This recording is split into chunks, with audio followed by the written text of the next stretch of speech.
I bet you could certainly say that Trump has been bombastic as of late, especially with his foreign policy declarations, recently saying that Russia should leave Venezuela now. All options are on the table. Saying also recently, I am not kidding around, threatening to shut down the U.S.-Mexican border, and also recently recognizing the disputed Golan Heights region to be, of course, Israeli. This, of course, has sparked a huge international incident, which the Syrians, of course, are responding to, because the Golan Heights region is, of course, a disputed territory between Syria and Israel, a territory that was taken over by Israel after the Six-Day War in 1965, I believe, if I stand corrected.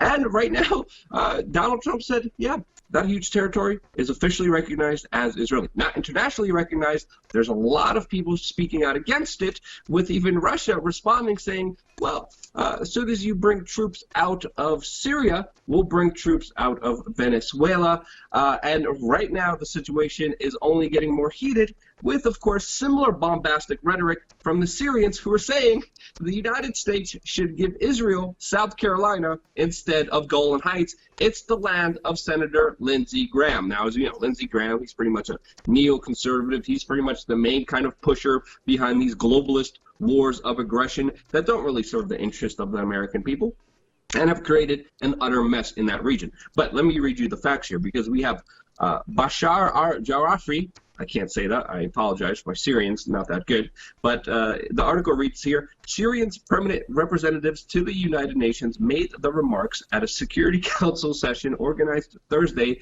at his country's request in wake of President Donald Trump's decision to recognize Israel's sovereignty over the Golan Heights. He called the decision null and void and warned of a serious and unprecedented delinquency in the current U.S. administration towards undermining international law and insulting the United Nations. The Syrian Arab Golan is ours and will return to us, Jafir started, arguing the disputed land would not be part of some damned and wicked deal or a pawn to be exchanged for support in your electoral games, which should instead concern the territory of the American administration. Now, of course, this was a huge move with Netanyahu and, of course, Jared Kushner behind Donald Trump with this big declaration, which, again, doesn't really serve anyone, since, again, the Syrians are against this. Russia has even sent their military police to the Golan Heights, and this again spearheads another global confrontation of the bigger proxy war between the global powers of Russia and the United States, with even China backing Syria on this one,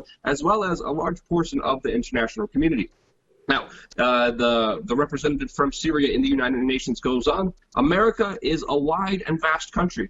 So why doesn't it give up a state or two to the United States, to the Israelis, for example, North Carolina or South Carolina, Jafari asked, as his Israeli counterparts Danny Dahan laughed and shook his head. South Carolina is nice because it's the land of Senator Lindsey Graham, who supported President Trump in his actions. Of course, very similar sarcastic, bombastic comments. But Jason, this was actually even theorized that, and even publicly talked about in many political circles, that, hey, maybe the United States should give a large portion of its land to Israel to end a lot of these bigger tensions, since, again, Israel and the United States, their relations haven't been any better.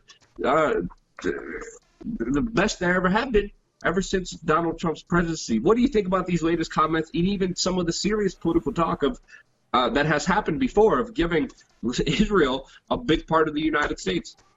Well, obviously, I think it's laughable that we would ever give a large part of the United States to Israel, but I think it's equally as laughable and much more dangerous that our president decided, hey, we'll recognize the Golan Heights as yours, even though no other nation in the world has ever done that. And prior to this United Nations meeting, there was one earlier in the week where 14 separate countries denounced the actions of Trump regarding the Golan Heights region and were pretty much outraged. But hey, we only hear about the United Nations when they want to invade Libya with us or build a coalition of the willing to go after weapons of mass destruction. We don't hear much from them when they're against United States policy. And by the way, I'm no fan of the United Nations, but I'm also not a fan of declaring the annexation of land that is not yours another major military power who is currently causing chaos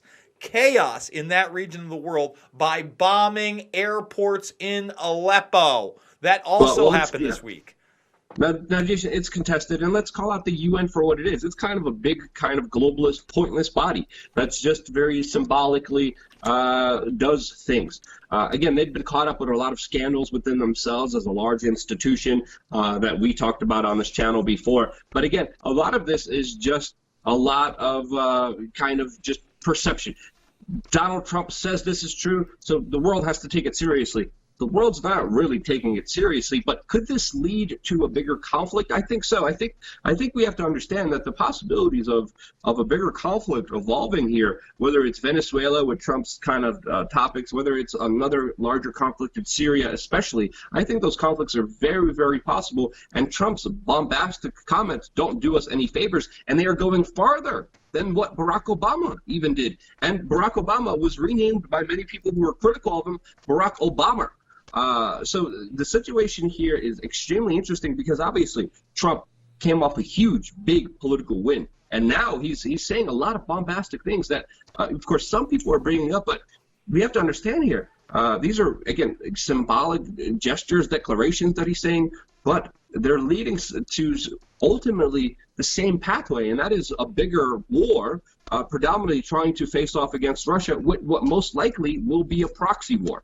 Now, again, I don't expect a lot of people fear-monger and talk about, there's going to be a huge global world war. That's also on the table. It's possible, of course, but what is more possible in these scenarios with these kind of back and forth arguments that are happening diplomatically, I would say it's an oxymoron to call these back and forth things diplomatic in the first sense. But what's happening here is pretty much a buildup to a smaller regional war where, of course, Russia supports a faction, the United States supports a faction, and that evolving into something else. I think that is far more probable here, especially with Colombia, Brazil also getting into the game and saying, yeah, we would support an invasion of Venezuela as well, which we reported on way before anyone else was even talking about. So that's my kind of decree. That's kind of my understanding of the situation, but definitely emboldened, definitely going out there, even saying he's going to shut down the Mexican-U.S. border. I mean, that would be devastating for commerce, for business, and just all around for a lot of people. I like to go to Mexico.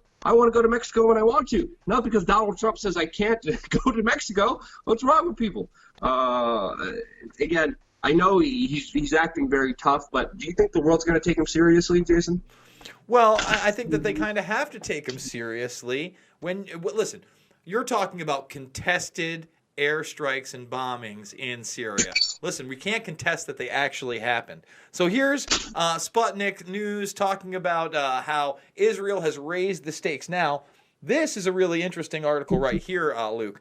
There are some claiming that in this latest airstrike, Israel may have used its F-35 jets to bomb Aleppo, a new piece in their arsenal. And then they point to this right here quote by Netanyahu. Even though they haven't taken credit yet, he did make this statement inside of the time that the Syrian strikes happened.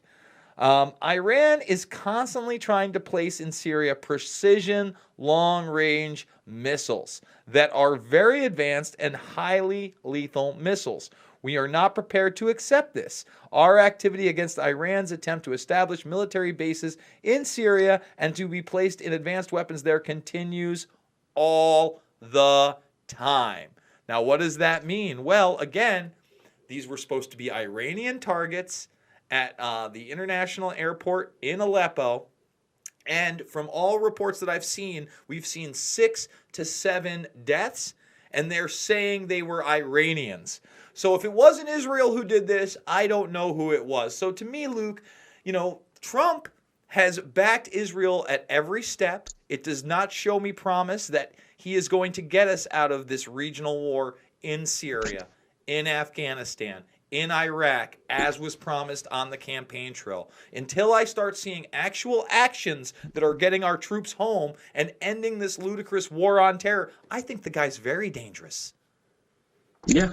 I think that's important to understand here because, again, we're getting unconfirmed reports of what happened in, of course, Aleppo with that attack that we did a previous report on. But we're hearing that, of course, this attack originated from Israel, that allegedly local air defenses in Syria were able to intercept some of the incoming missiles, that, again, there was even disinformation and other information talking about so many different aspects of it. And we have to understand geopolitically, there's a lot of things that are being said out there from official countries that are just not true.